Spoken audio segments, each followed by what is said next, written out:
in the city. Hi friends, welcome to episode 1 of Crime in the City, a podcast and blog dedicated to the true crime and cold cases of New York. I'm your New York City host Cece, and today's episode is a cool blast from the past and a cold case double feature. We'll be taking the DeLorean back to the 1930s to meet the Red Circle Slayer and the 3X Killer.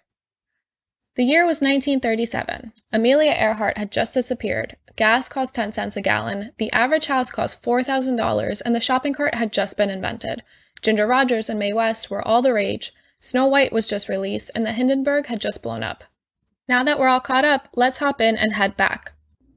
We are inputting Grand Central Parkway, Hollis Hills, Queens, October 3rd, 1937 in our time circuit. And we're off.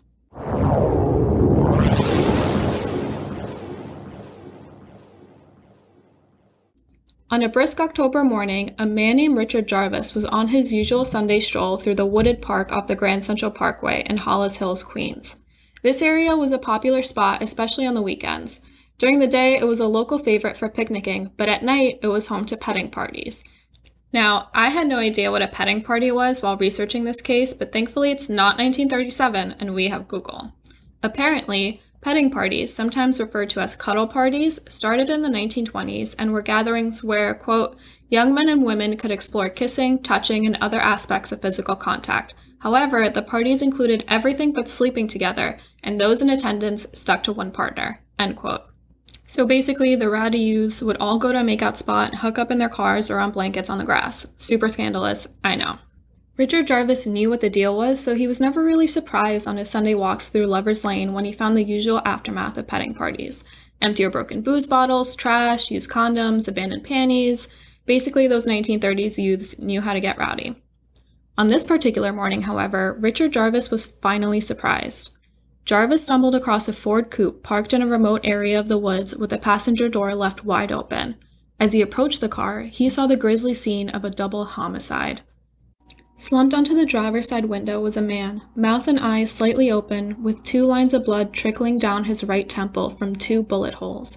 In the passenger seat, legs halfway out of the car, was a woman whose red velvet skirt was hiked up, 2 matching bullets to her right temple, and 7 stab wounds to the chest done with an ice pick post-mortem after she had been shot in the head. As if the shots to the head and the stabbing wasn't enough, the killer then used the woman's own blood-red lipstick to brand each of their foreheads with a circle. Photos of the branding on our dead victims were on the front pages of New York City newspapers the next day, labeling the killer as the Red Circle Slayer. I love that the media didn't care at all back then about offending the public and just blasted photos of murder victims on their front pages. I posted the photos of the media coverage on crimeinthecity.net, so head over there to see them for yourself and check out how crazy newspapers were back then, with no guidelines to follow on violent content sprawled on front pages. The victims were Louis Weiss, a 20-year-old from Queens Village, and Frances Hajek, a 19-year-old from Jamaica, Queens. Louis and Frances were college students who were dating for a little over a year and had been childhood friends. Here's what we know about them and the moments leading up to their untimely deaths. Louis worked as a clerk at the Steel and Wire Company in the Empire State Building that had just been built 6 years prior while studying engineering at Cooper Union in downtown Manhattan. He had recently graduated with honors from Brooklyn Tech, a gifted high school, where he was a star athlete at 6'1" and 200 pounds, and still played basketball and baseball around his neighborhood. Louis was an only child and lived with his parents and maternal grandparents in Queens Village and seemed like a really sweet guy. He helped take care of the needs of his family, even giving his paycheck to his mom every single week. Frances was described as vivacious, popular, and unusually attractive, which I assume had some racist undertones embedded in that compliment. She was 5'5", with brown hair and a beautiful smile. The only child of immigrants, her parents had moved to New York from Bohemia, a large region of present-day Czech Republic. Her father had only received an 8th grade education, but managed to fulfill his American dream, starting and maintaining a successful bakery business and owning the $25,000 2-story building where his bakery was located and his family lived above. Remember I said the average home cost $4,000, so they were doing quite well for themselves. Frances had graduated from Jamaica High School the previous year and was a member of the Queens Village Junior League. If you don't know what a junior league was, it was basically a community volunteer program. It was originally founded in 1901 to improve child health, nutrition, and literacy among immigrants living on the Lower East Side of Manhattan. During the Depression and times of war, the Junior League would operate baby clinics, day nurseries for working mothers, birth control clinics, and training schools for nurses. Junior Leagues also established volunteer bureaus to recruit, train, and place much-needed volunteers in the community. Eleanor Roosevelt actually volunteered at a New York City Junior League in 1903, teaching calisthenics and dancing to young girls. I would have loved to see my favorite First Lady dancing and doing jumping jacks. Frances also studied dress designing at Pratt Institute, a fashion university in Manhattan, second tier to the Fashion Institute of Technology, my alma mater. So let's backtrack and figure out how the young couple ended up at the site of their crime scene. On Saturday, October 2nd, 1937, Lewis left his parents' house at 8:30 p.m. to go pick up Frances and go roller skating at the Mineola roller skating rink near the fairgrounds in Nassau County. They stayed until about 10:30, and then they went on to hit the Belmont roller skating rink near the Belmont racetrack, and then they went to grab a beer at a bar near Jericho Turnpike. Seems like a typical Saturday night during that time. If you're not from New York, let me break down their journey. Mineola is out on Long Island, about 35 minutes from Jamaica, their starting point. Belmont Racetrack is about 20 minutes from Mineola, their first stop, and closer to Queens, and Jericho Turnpike is about 50 minutes from Belmont, their second stop. So they headed out to Long Island for their first roller rink stop and then hit places closer to home as the night wore down. The last person to see the couple alive was Thomas Owens, a newspaper truck driver. He claims he saw the couple around midnight when they asked him for directions back into Queens. Life before GPS. Apparently, the couple asked for directions near the Mineola skating rink around midnight, even though, according to their timeline, they had left Mineola at 10:30 and ventured closer to the Queens area. Owens also claimed that there was a man in a soldier's uniform in the back seat, a man police concluded was hitching a ride back to Queens with a couple. This was one of the many leads that didn't pan out to police. I also have a lot of issues with this testimony, but I'll get to that. Lewis and Frances drove into Lover's Lane in the Hollis Hills woods around 1 a.m., and police believe they were attacked just before 3. Lewis's watch stopped working around that time, so police concluded that that was when the murder happened, deducing that his watch broke during the attack. According to a report I found, it is said that the Red Circle Slayer ripped open the driver's door first to kill Lewis and then moved on to Frances in the passenger side. I have a few issues with this recount. If the killer opened Lewis's door to shoot him, why wouldn't the bullet holes be on his left temple, the one facing the killer? Did the killer then close the door, wrap around the car, and open Frances's door? Only Frances's door was left open. It makes the most sense that the killer opened Frances's door only, shot Lewis on the right temple, and then Frances on the right temple, and then stabbed Frances 7 times in her upper torso with an ice pick. I don't think he opened Lewis's door, shot him on the other side of the head, and then closed the door. It just really doesn't add up to me. Although the branding and brutality may seem like the spark of a serial killer, the way the Red Circle Slayer overkilled Frances led police to come up with the theory that he knew Frances personally and might have even been a jealous admirer. Apparently, Frances had many admirers, and her friends even told police that there was a local boy who would constantly follow her home, write her weird love poems, and pester her. You know the type. That creepy guy didn't do it, though. Police were sent on several wild goose chases with crazy tips, weird confessions, and leads that didn't pan out, all while the newspapers ran amok. Some of the crazy leads included the soldier seen in the back seat and a witness account that Lewis and Frances were drinking with 3 toughs, which I assume means tough guys or criminal types. A Harlem woman, Betty Mae McCall, who was a carnival dancer, told police that she actually witnessed a double homicide. She said that she was picked up by a man with a German accent who drove them out to the woods, shot Frances and Lewis, and made her get rid of the gun before returning her to Harlem.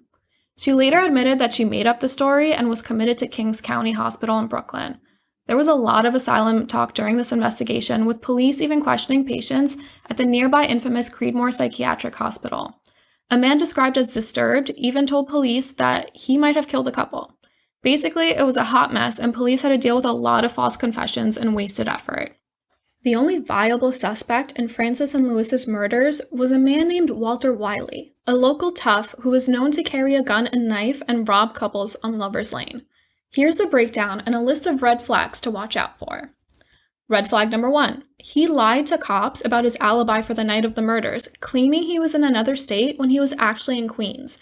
And red flag number 2, had boasted to his criminal friends about actually killing the couple. Red flag number 3. Wiley also happened to live 5 blocks away from Frances, and according to her friends, had always admired her. He disappeared from New York City the night the bodies were discovered, red flag number 4, not reappearing for over a month when he enlisted in the Army in Baltimore. Police were finally able to question him the following year, but nothing came of it.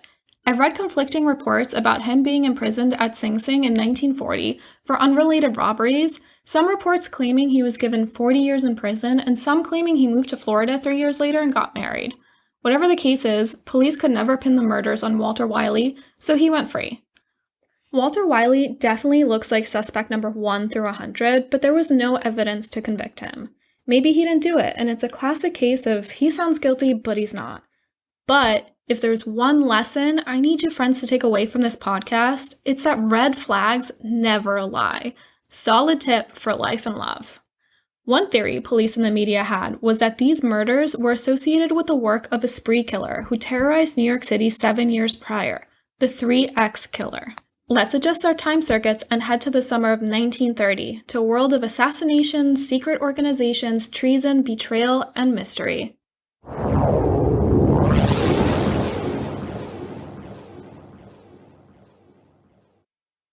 A man who called himself 3X and who was said to have inspired the Zodiac killer ambushed 2 couples that summer in separate lovers' lanes, Hollis Hills, near the Red Circle Slayer crime scene, and College Park in Whitestone, Queens. During both attacks, 3X shot the men but let the women leave, even escorting them to safety at a nearby bus stop. There's a theory that the 3X killer, however, was a paid hitman, which apparently was a common occurrence in the 30s as New York City was rampant with mafia crime and the Great Depression's despair. Unlike all other hitmen, who take a job, kill their target, and disappear into the night, the self-named 3X killer taunted police and media with letters that explained what he had done, why, and his demands that, if met, would stop him from killing anyone else. Buckle up, friends. This gets wild. Our first 3X victim was Joseph Mazinski, a well-off 39-year-old grocery store owner who was married with 2 kids. On June 11, 1930, Joseph told his wife he was off to run a few errands. While she stayed home to watch their 2 children, Joseph drove off and picked up his 19-year-old mistress, Catherine May. Ugh, what a sleazebag. If that wasn't gross enough, apparently their affair had been going on for 2 years, making Catherine 17 and Joseph 37 when they took up together. Ugh. Anyways, the creep drove to a secluded but well-known lovers' lane spot in College Park, located in Whitestone, Queens. There are a few versions of this story, some contradicting. It was reported that once Joseph parked the car and the adulterers began to set their seats back, a short, skinny man, about 5'6" and in his 40s, with a thick German accent, walked up to their car and shot Joseph without warning or hesitation. Another account says that the couple was actually in the back seat when the 3X killer approached, gun in hand, and forced Joseph to the driver's seat, while 3X sat in the back next to Catherine.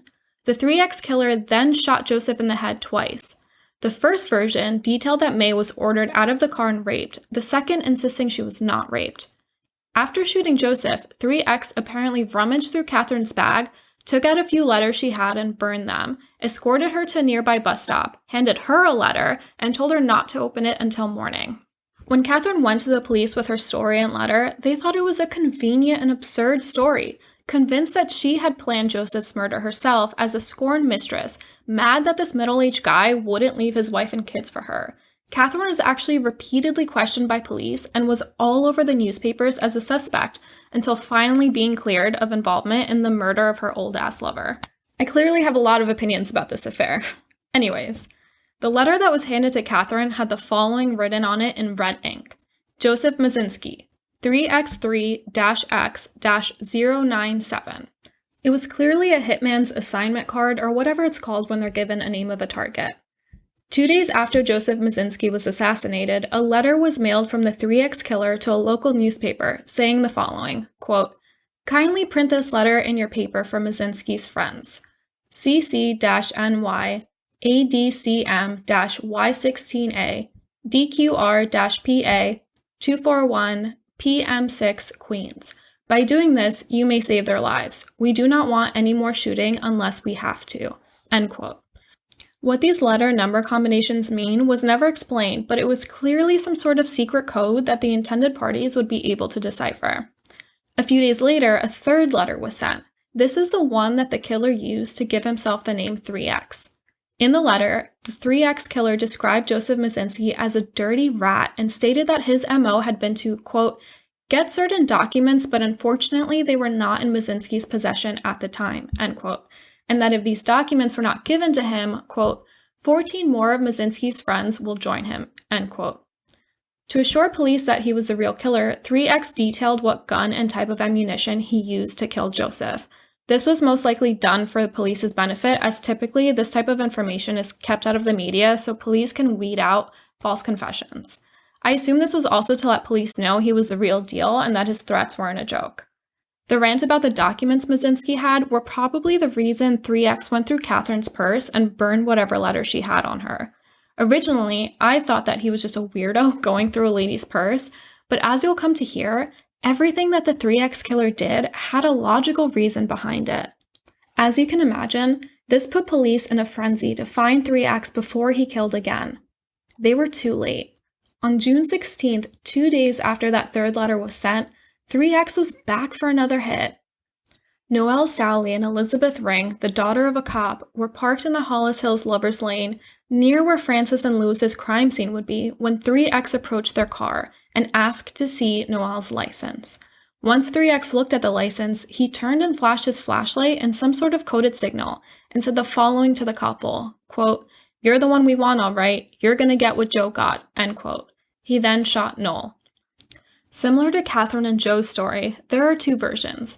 In one, Elizabeth was not raped because she held up a gold cross once her lover was shot. And in the second, she was raped, and 3X only stopped after she held up her gold cross.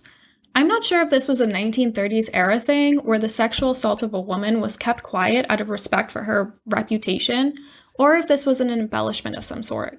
Rape and assault were not typically reported or handled properly in those times. I mean, they're barely handled properly nearly a century later. Either way, Elizabeth was also escorted to a nearby bus stop and given a letter like Catherine.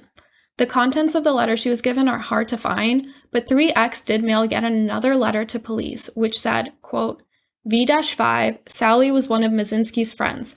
13 more men and 1 woman will go if they do not make peace with us and stop bleeding us to death, end quote. About a week later, Joseph Mazinski's brother in Philly received threatening letters in the mail from 3X regarding those mysterious documents he was after. Despite a wide-scale search, a good amount of suspects interviewed and cleared, and a follow-up in Philadelphia, police came up empty. Finally, 3X mailed another letter to police.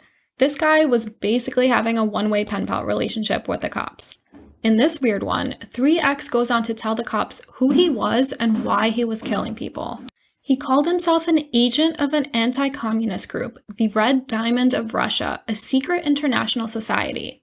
He then went on to say that he was formerly an officer in the German army until joining the anti-communist group as a special agent/hitman.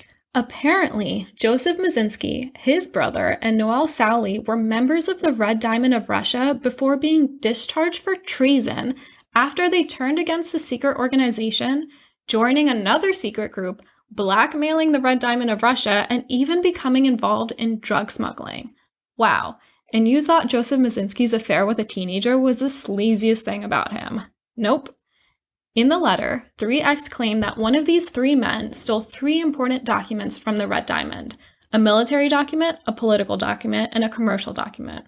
He didn't detail what military or even what country these were from, as it was an international secret society. Maybe Russia, maybe America, maybe even Germany. Doesn't this just blow your mind? This huge conspiracy just landed on police's laps, exposing a secret anti-communist organization, exposing Joseph Mazinski, who seemed like a normal, well-off grocery store owner with a wife and kids, and his brother, and Noelle, as members of a secret organization involved in blackmail and drug smuggling.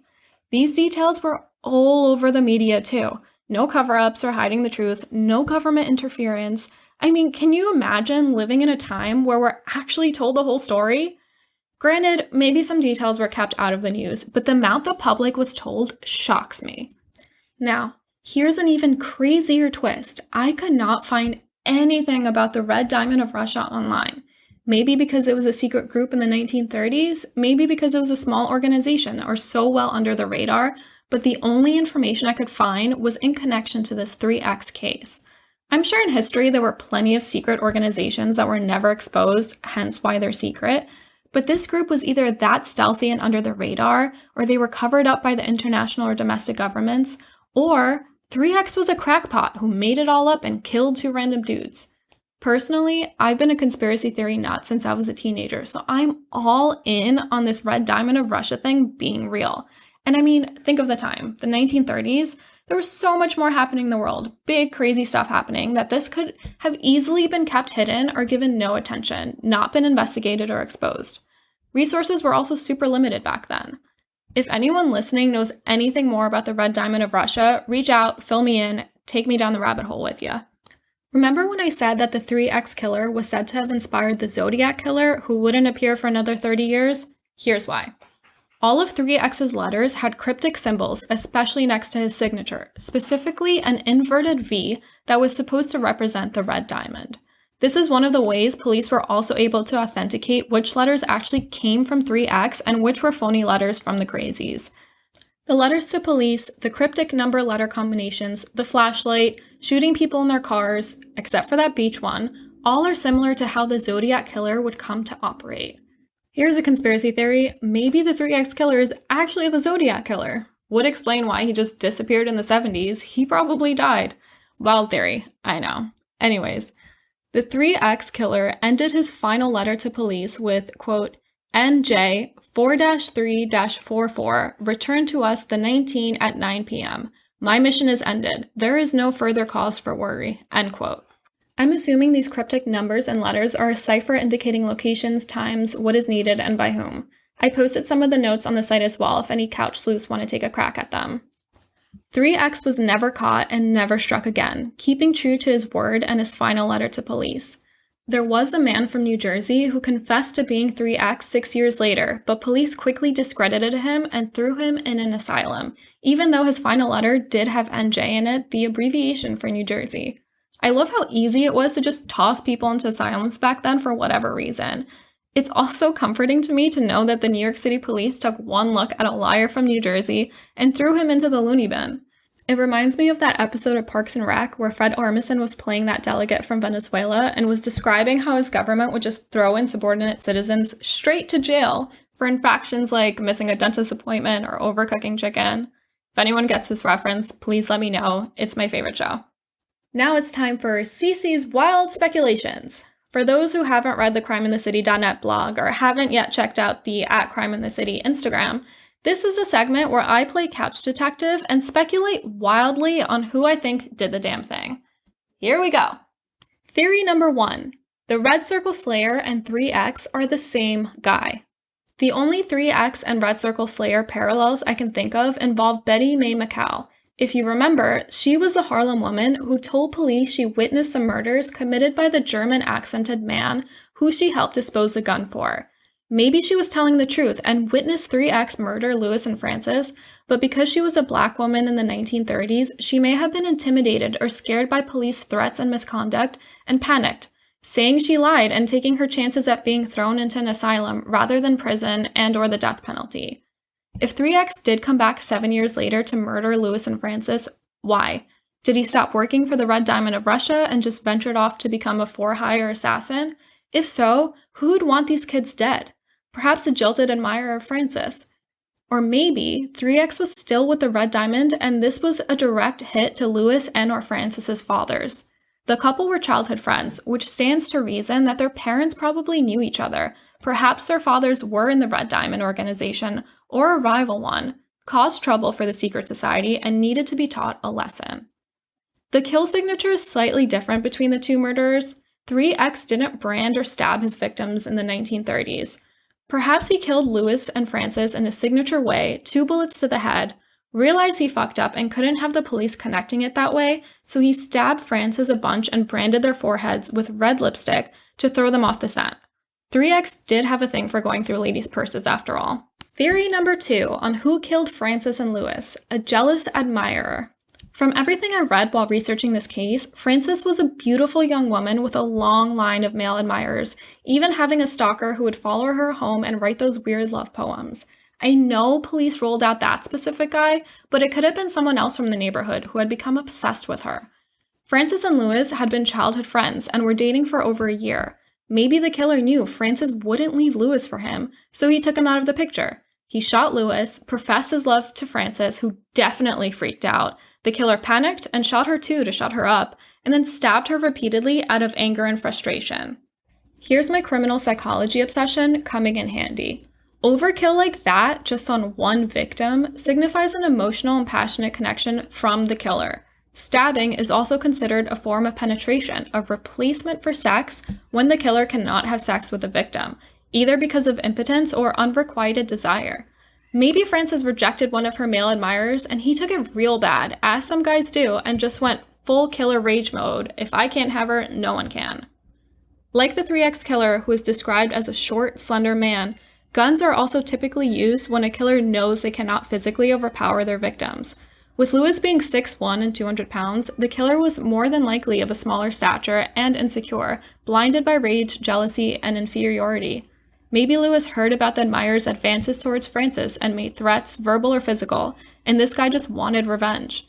Shooting someone is also not a personal type of attack, as it's from a distance, but the stabbing is personal and fueled by rage, jealousy, and passion. Theory number 3 is a less likely theory that a rejected admirer of Lewis's killed the couple. The overkill on Frances could have been done by a woman who was pissed she couldn't have him. It was also reported that Frances's lipstick wasn't smeared, despite the couple being parked at Lover's Lane for 2 hours and Frances's skirt being hiked up on petting party night.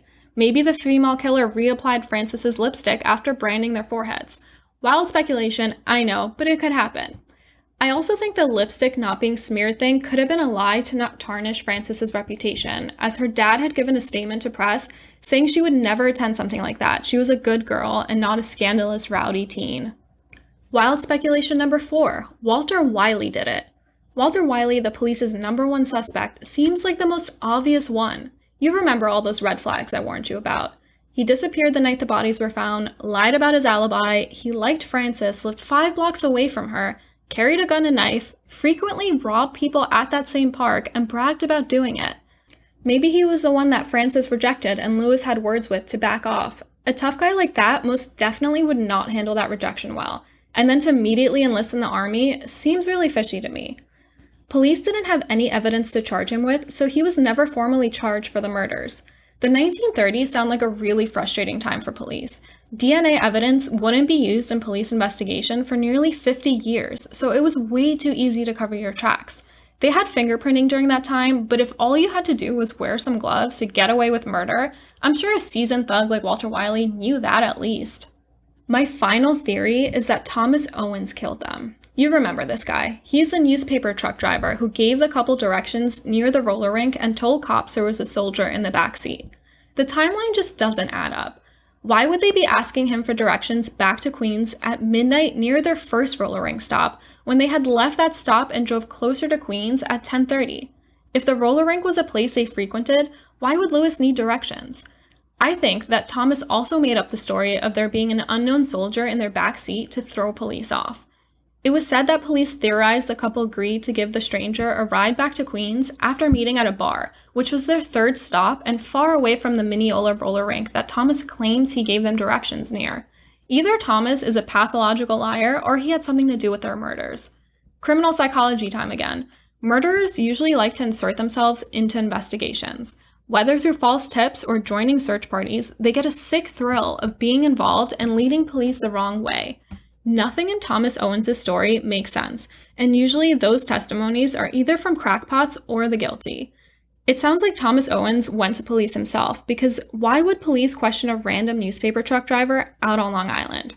Sure, maybe they were retracing the couple steps and bumped into him, but either way, it just doesn't sound logical. Also, not sure if it was any different back in the 30s, but if you had a newspaper route in Nassau County, you weren't also delivering in Queens. According to their timeline, at midnight they were near Jericho Turnpike. Now, It's not clear where on Jericho Turnpike the bar was at, but Jericho Turnpike does go into Queens, and if they were heading closer and closer to Queens through their stops that night, they were most likely in the Queens part of it. So they wouldn't need directions, and that newspaper truck driver wouldn't be on a route there. Again, lots of unknown variables on that specific point, but regardless, Thomas Owens has a real weird testimony that just doesn't make much sense. Those are my wild speculations. Definitely let me know on Instagram or the blog what your wild theories are and if you agree with mine. Thank you for joining me on this journey to the 1930s to visit the Red Circle Slayer, the 3X Killer, and dive into these mysterious cold cases. I hope you enjoyed episode 1 and tune in next week. Please subscribe, follow on Instagram at Crime in the City, share with your friends, and join my weird little bubble of New York City true crime and cold cases. Bye!